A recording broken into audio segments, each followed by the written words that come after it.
Bonjour, dans cette capsule, nous verrons comment envoyer des notifications aux utilisateurs d'une équipe Teams. Donc, tout d'abord, lorsqu'on est dans une équipe, on peut faire des publications. On peut d'abord faire une publication pour laquelle personne ne recevra de notification. Tous auront toutefois accès à la publication lorsqu'ils ouvriront Teams, mais ne sauront pas autrement que s'ils se connectent à Teams qu'il y a eu un message de publié. Il peut être intéressant de notifier tous les membres d'une équipe Teams. Pour ce faire, avant d'écrire le message ou après ou à l'intérieur du message, ça n'a pas d'importance l'endroit où on va le placer, on va utiliser le A commercial suivi du nom de l'équipe. Dans ce cas-ci, GSD équipe, ce qui va faire qu'on va envoyer un message à toute l'équipe.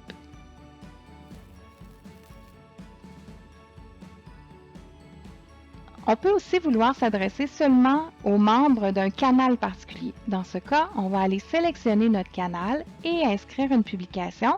Et si on veut que tout le canal soit notifié, on va encore une fois utiliser le A commercial suivi cette fois du nom du canal.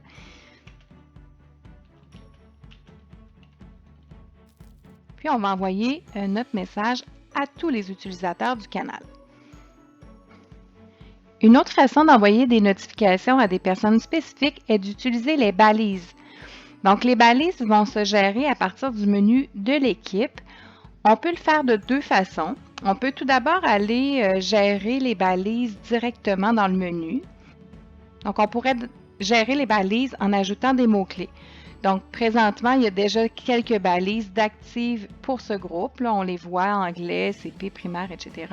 Mais on pourrait créer des nouveaux mots-clés. Donc, on pourrait ajouter, par exemple, une balise maths et décider à qui s'adresse cette balise-là dans le groupe. Puis ensuite, créer la balise. Donc, on peut en faire quelques-unes. C'est la première façon de faire. Deuxième façon de faire, c'est d'y aller par membre d'équipe. Donc, on va aller faire gérer l'équipe et on va regarder tous nos membres d'équipe pour leur affecter des balises. Donc, ici, je vois qu'il manque des balises pour cette personne-là.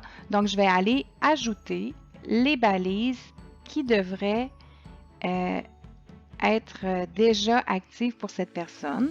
Je vais les appliquer. Et si je vois qu'il y a des nouvelles balises à créer, vous voyez ici, il y a un petit signet. Je vais cliquer dessus et je vais ajouter un nouveau nom de balise. Je vais la créer ici et elle va s'ajouter automatiquement à la personne. Je vais pouvoir notifier directement les gens qui vont être intéressés par un sujet ou qui vont faire partie d'un groupe de personnes. Donc, les balises, c'est à vous de décider comment vous faites les regroupements, les catégories. Donc, ça va envoyer la notification seulement, dans ce cas-ci, aux gens qui ont la balise maths associée à leur nom. Il faut savoir que les notifications vont être envoyées seulement aux gens qu'on a sélectionnés. Toutefois, les messages vont être accessibles à tout le groupe. Si vous ne voulez pas des messages qui sont accessibles à tout le groupe, ce n'est pas la fonction que vous devrez utiliser. Vous devrez utiliser les conversations privées et communiquer directement avec les personnes ciblées.